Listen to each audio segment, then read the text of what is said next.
In this video, we'll show you how to create this layered hibiscus flower using the knife tool and random stitches. Let's get to make it. We will start by opening the clipart library. Locate the hibiscus flower. It's the Flora 4D design and click Insert to proceed.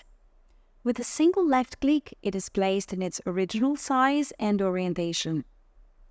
Make sure that proportional is checked and set the width to 70 mm. Set the X and Y to 0 to place the flower at the center of the axis. Now, right-click and select Ungroup. If you select any of the petals, you can see that all of them are selected.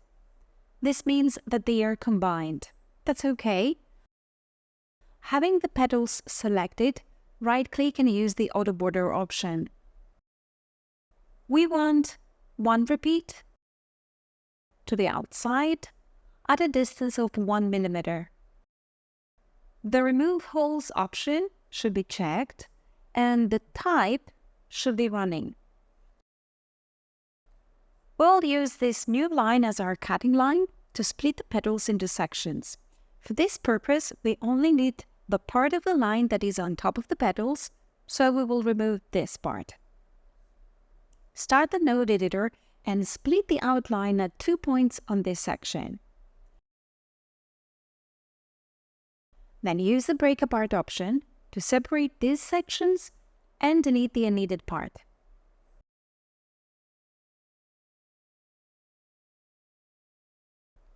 We want to separate every petal into 5 sections.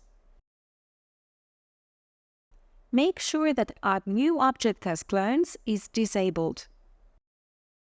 Select the running line and, holding the Shift key down, resize it to mark the first section. Duplicate the outline and repeat the process 3 more times to the inside.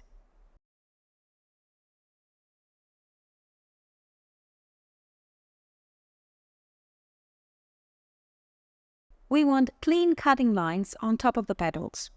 So start the node editor again and edit these cutting lines as you want them to be.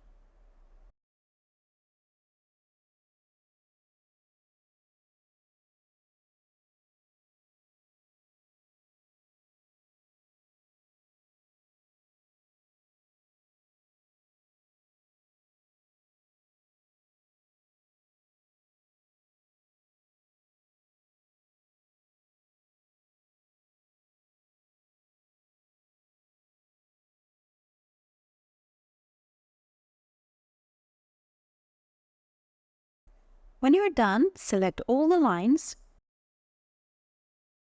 right-click, and use the Combine option. Then select the petals and the lines, right-click, and use the Knife option. In this way, the lines will cut each petal into 5 sections. Keep them selected and change the fill properties to satin. At this point, we want to set a different color to each section. We will create an ombré palette using different shadows of pink for each section. So, starting with the outer section, use a dark pink color. Select the next section and set a lighter pink color.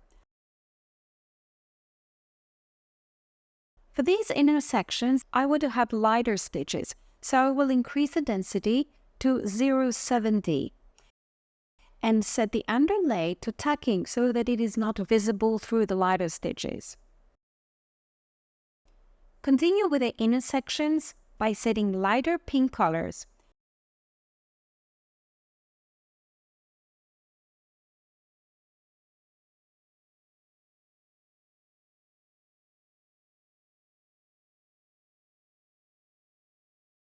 For the last inner section, use the lightest shade.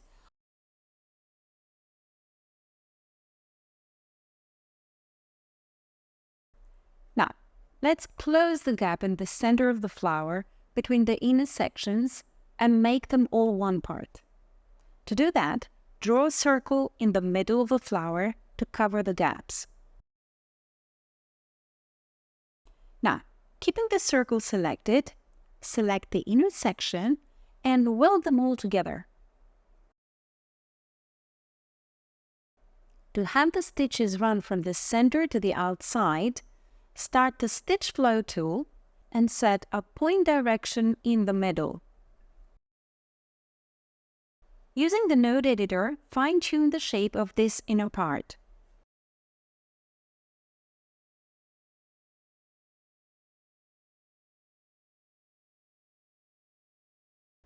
To create some kind of shadow at the base of the flower stigma, we need to create a duplicate of this shape. Scale down, holding the Shift key pressed to keep the same center, and use a darker color. Also, we need to set the remove overlaps to never, as we want this center part to come on top of the other. That's it for the petals. You may change the color of the stigma and the pollen grains as you like to match your preferred color palette. We may also add a couple of leaves to the design using the clipart library. I'll insert floral leaf 01. So ungroup the design and delete the stem. I think I'll just stretch it a bit as I'd like it to be a bit longer. Set the type to satin if it's not already chosen. Set density to 0.5 millimeters and set any fill color you like. To make them more realistic, try adding some shades of color. To do so, create a duplicate and holding the Shift key down, scale down the duplicate. I will also move this duplicate a bit to make it look more like a shade. We want this part on top of the other in light density. So set the remove overlaps to never, so that this one goes on top of the other. Set the density to 1 millimeter. Use a different shade of green and set the underlay to tacking so that it is not visible through the stitches.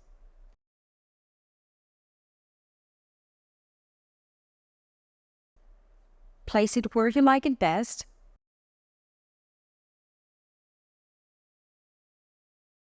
And once you're happy with this one, duplicate it and use the Mirror Y option.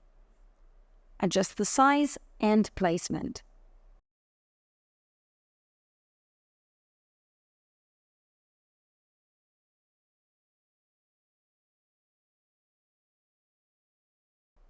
Take your time to experiment with the placement and colors.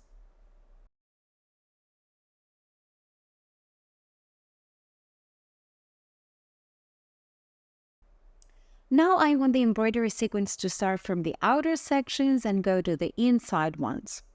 To do that, let's switch to manual mode. Select one part of the outer section. Now, right-click on one of its fill colors and choose Select by Fill Color. On the Sequence Manager, right-click on one of the selected icons and use the option Join Together. This will bring together all the items of the same color. To get a better view, we can enable the Group by Color option from the Sequence Manager if it's not already enabled. In this way, we can see all sequential objects of the same color together. Repeat the process for all colors.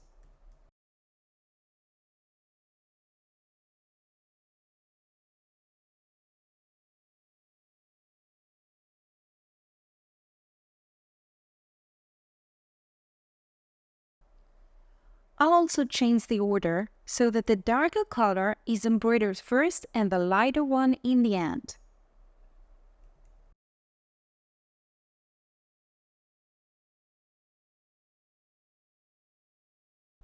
Check the sequence using slow redraw.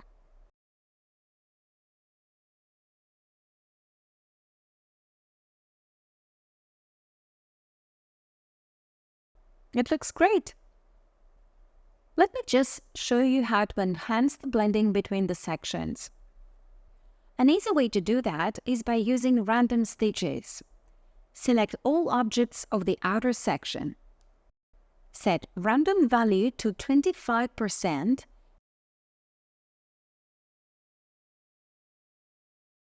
and then choose random side B.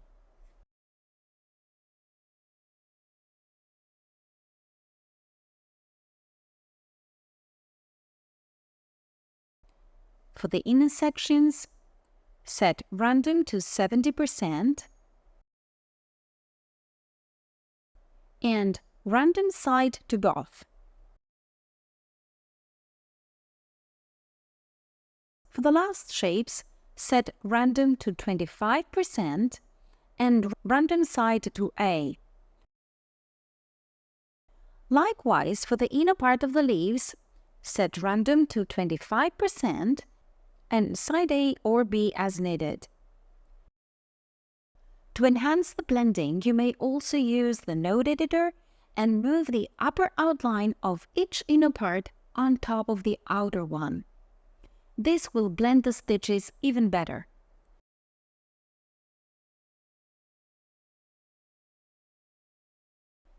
You may also edit the stitches or move some stitches around to make it look more natural.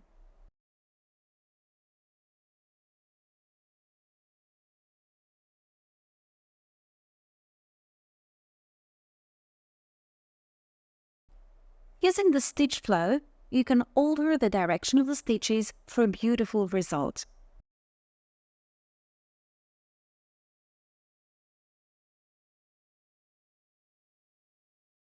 That's it, we're done. You may decorate your sewing projects placing the design directly on the fabric as is. I'm actually making a patch with this design, which can be used to embellish garments or be used as jewelry. It will actually make a striking brooch or even a matching pair of earrings, perhaps scaled a bit down. So select the leafy parts. Use the auto border option to the outside at 3 millimeters and remove the holes. In the same way, you can create an auto border for the flower part. Weld the auto border lines to create a border around the whole design. You can edit the shape using the node editor. Now you have a border to help you cut the excess fabric of your patch. You can do it manually using scissors or use cutwork needles for effortlessly crispy cuts. If you plan to use the cutwork needles, change the outline to cutwork. Check running before and offset at 1 millimeter. We're ready to go, so let's get to make it. For this project, we need stabilizer, felt fabric, a suitable hoop, cutwork needles or scissors, and assorted threads. Start by hooping one piece of felt fabric along with one piece of tearaway stabilizer. Place the hoop on the machine and start the embroidery.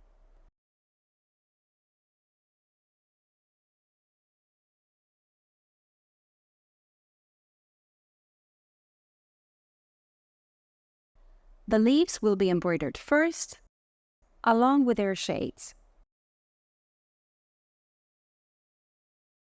Then come the different shades of the petals. Starting from the outside, the darker shade,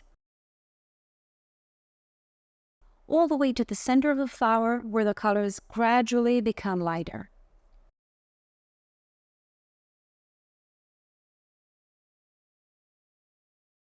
Final details will be the characteristic stigma of the hibiscus flower and the pollen grains around it. Next, a running stitch around the design will be embroidered. If you're not using the cutwork needles, you may use that stitch as a guide to cut around your patch. In case you're using the cutwork needles, after the supporting running stitch is embroidered, change to the cutwork needles, following the instructions of your machine.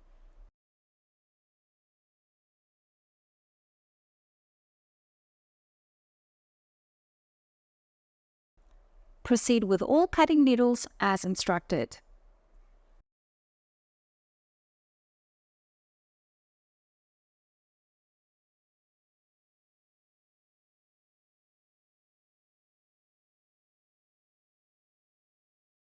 The embroidery part is now finished, so we can remove the hoop from the machine.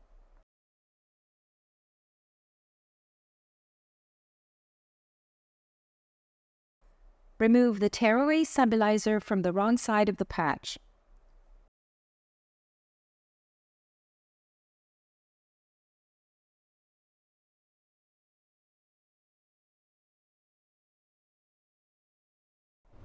You may use your patch as embellishment to customize a garment or upcycle an old one,